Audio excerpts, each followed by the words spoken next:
안녕하세요. 삼성서울병원 건강구독자 여러분. 부정맥에 대해 알기 쉽게 자세하게 알려드리는 진료실에서 못다한 부정맥 이야기 6번째 시간이 돌아왔습니다. 오늘 알아볼 주제는 많은 분들이 궁금해 하셨을 것 같은데요. 바로 부정맥의 치료법, 그 중에서도 약물 치료에 대해 김준수 교수님과 자세히 이야기 나누어 보도록 하겠습니다. 교수님 안녕하세요. 안녕하세요. 삼성서울병원 순환기내과 김준수입니다. 네, 교수님 반갑습니다. 많은 질환이 치료 초기에는 증상 조절을 위해 약물 치료부터 시작하고는 합니다. 부정맥도 크게 다르지는 않은데요. 다만 부정맥 치료에 쓰이는 약물, 소위 항부정맥제라고 불리는 약물들은 그 종류가 다양하고 분류법도 좀 복잡하죠. 항부정맥제는 환자의 부정맥 유형과 상태에 따라 사용하는 약제의 종류가 다르기 때문에 그 분류도 복잡한 편인데요. 이번 시간에는 본 윌리엄스 분류로 항부정맥제에 대해 간략히 알아보도록 하겠습니다. 부정맥의 약물 치료가 궁금하셨거나 내가 먹는 항부정맥제가 무엇인지 알고 싶으셨던 분들께 도움이 되는 시간이었으면 좋겠습니다. 그럼 진료실에서 못다한 부정맥 이야기 6번째 챕터를 시작하도록 하겠습니다.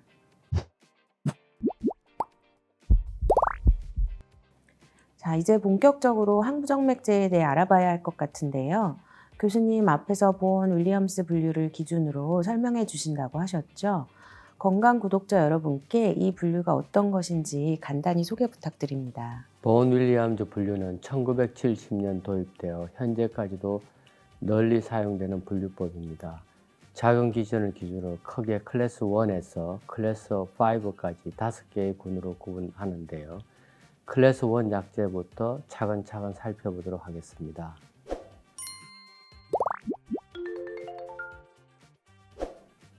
클래스 1 약제는 나트륨 통로 차단제로서 심장에서 세포 내로 나트륨이 유입되는 것을 억제해 세포막을 안정시키고 심전도를 느리게 만드는 역할을 합니다. 심근세포막의 나트륨 이온 채널 영양 정도에 따라서 다시 1A, 1B, 1C로 나누게 되는데요. 현재는 약물의 부작용 등을 고려하여 주로 1C에 속한 약물을 치료에 사용하고 있습니다. 그러나 드물게 클래스 1A의 퀴니딘이나 클래스 1B 주사약물인 리도케인을 사용하는 경우도 있기도 하지만 클래스 1에서 심장질환이 없는 부정맥 환자에게 가장 흔히 사용되는 것은 클래스 1C라고 생각하시면 됩니다. 네, 어떤 약제들이 있는지 살짝 소개해 주신다면요. 네, 클래스 1C 드럭에는 플레케나이드, 프로파페논, 필시케나이드라는 게 속해 있는데 각각 상품명으로는 템보코, 리터모늄, 선리듬이라고 하고 있습니다. 경우에 따라서는 이 약제들과 함께 심박수를 조절하는 베타 차단제를 저용량으로 추가할 수도 있습니다.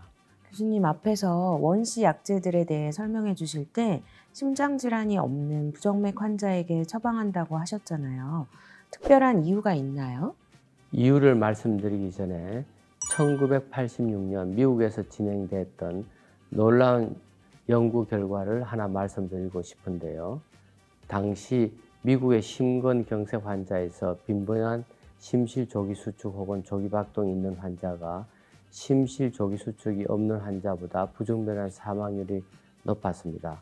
그래서 심실조기수축 발생을 억제할 수 있다면 심근경색 환자의 부정맥으로 인한 사망률을 줄일 수 있지 않을까 가설을 세우게 된 거죠. 이때 부정맥을 억제 위해 사용된 것이 바로 클래스 1 계열의 항부정맥제 약물이군요. 맞습니다. 그러한 가설하에 1986년 심장부정맥 억제 연구 통칭 캐스터가 시행되었습니다. 클래스 1 계열의 항부정맥 약물 투여군과 일명 속임약이라고 불리는 플라세보 투여군으로 나누어 실험을 진행하였습니다.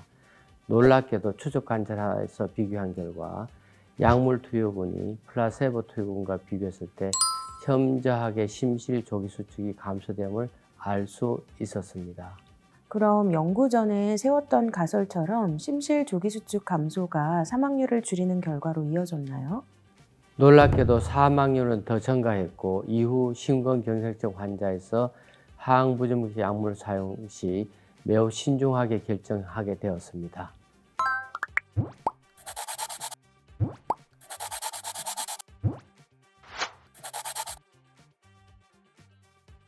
클래스2 연구로 확인한 아주 중요한 사실이죠. 항부정맥제 약물은 기존 부정맥을 억제하기도 하지만 오히려 다른 부정맥을 조장할 수도 있다. 전문의가 환자분들께 항부정맥제를 처방할 때는 당연히 이런 부분을 고려해야 하여 처방하는 것이지만 그래도 참고로 알고 계시면 도움이 될 것 같습니다. 그럼 이제 클래스 2 약제로 넘어가 볼까요? 클래스 2 약제는 앞에서도 살짝 말씀드렸는데요. 심박수를 조절하는 베타 차단제입니다. 베타 차단제는 주로 고혈압, 심근경색증, 심부전 환자에게 많이 사용되는 약물인데요. 부정맥에도 사용이 되는군요. 베타 차단제를 쉽게 말하면 심장의 부담을 줄여주는 약물입니다. 그래서 지금 말씀하신 심장 질환에 흔히 사용되는 것이고요. 그와 더불어 체내 교감신경과 심장 내 정상 전기회로의 전도를 억제하는 효과가 있어서 항부정맥제로도 사용됩니다. 클래스2 약제는 베타 차단제가 유일해서 간단하게 마무리되었는데요. 바로 클래스3 약제로 넘어가 보겠습니다.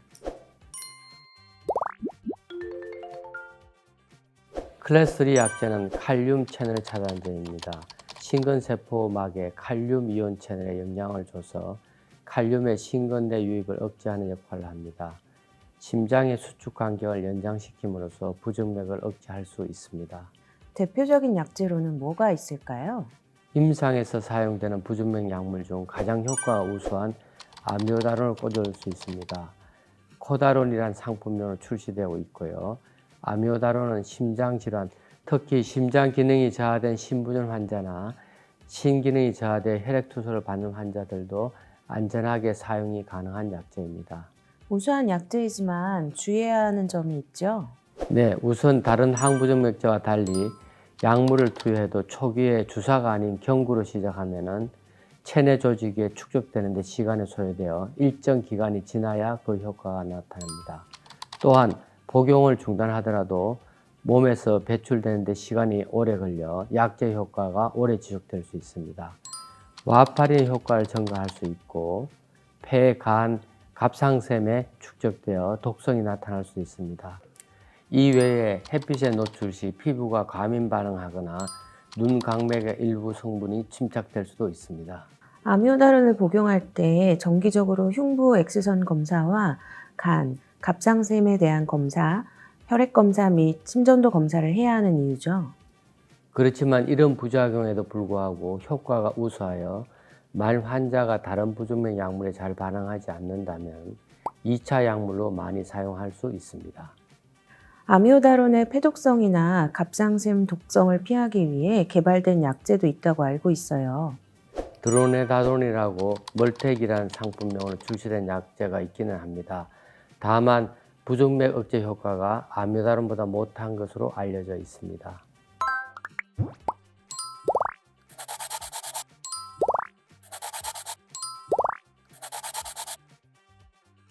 클래스 3 약제에 대해서는 충분히 살펴본 것 같으니 이제 다음 클래스 4 약제로 넘어가 보도록 하겠습니다. 클래스 4 약제는 칼슘 채널 차단제인데요. 심장 내 정상 전기회로의 전도를 억제하여 심근 수축을 억제하고 심장 박동수를 감소시킵니다. 어떤 약제들이 속해 있나요? 칼슘 채널 차단제 중 베라파밀과 딜티아젬이 부정맥을 억제하는 효과가 있어 사용되고 있습니다.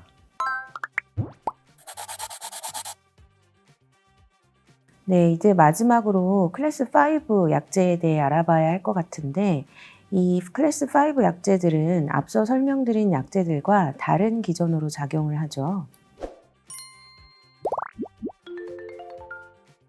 대표적으로 디곡신은 심근세포 내 칼슘 농도를 증가시켜 심근의 수축력을 증가시키는 강심제인데요. 심장에서 내보낸 혈액의 양인 심박축량을 늘리며 심장 박동수를 조절하는 약제입니다. 신기능 장애 환자의 경우에는 피하는 것이 좋고요. 이외에 아데노신이나 황산화 마그네슘은 빈맥성 부정맥으로 응급실에 내원하거나 중환자실에서 사용하는 주사 약물입니다.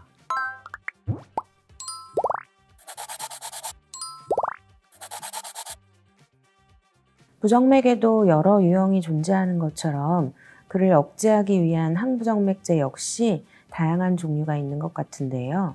무엇보다 중요한 점은 항부정맥 약물은 다른 약물과 달리 환자의 상태와 선행 심장 질환 등을 고려해서 사용해야 하고 다양한 부작용이 있을 수 있기 때문에 정기적으로 검사를 받을 필요도 있다는 것 꼭 기억해 주셨으면 좋겠습니다. 교수님, 그럼 이제 많은 건강 구독자분들이 기다렸을 질문을 드려야 할 차례인 것 같아요. 어떤 질문인가요? 이런 약물 치료로 부정맥을 완치할 수 있나요? 아쉽지만 항부정맥제 약물로는 심장 내 부정맥 발생 병소를 근본적으로 없앨 수는 없습니다.